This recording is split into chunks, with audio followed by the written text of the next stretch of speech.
ودوس قبيلة من قبائل زهران جنوب الطائف.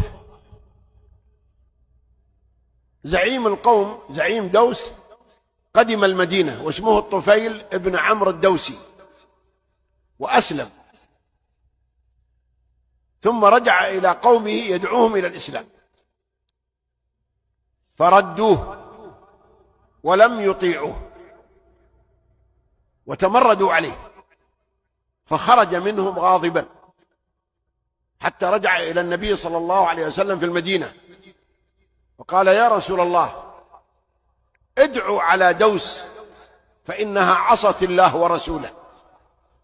فقال النبي صلى الله عليه وسلم: ارفع يديك. فرفع يديه ظانا أن الرسول سيدعو عليهم، فقال صلى الله عليه وسلم: اللهم اهد دوس وأتني بهم جميعا. ثم قال للطفيل: ارجع روح ادعهم.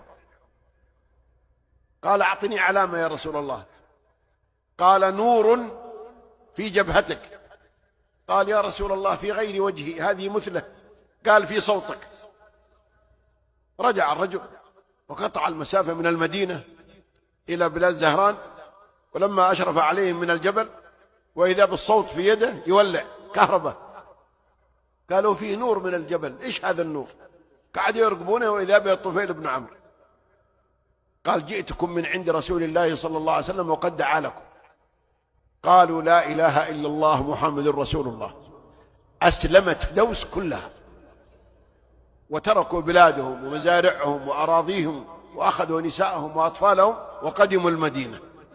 وكان منهم عبد الرحمن بن صخر الدوسي أبو هريرة.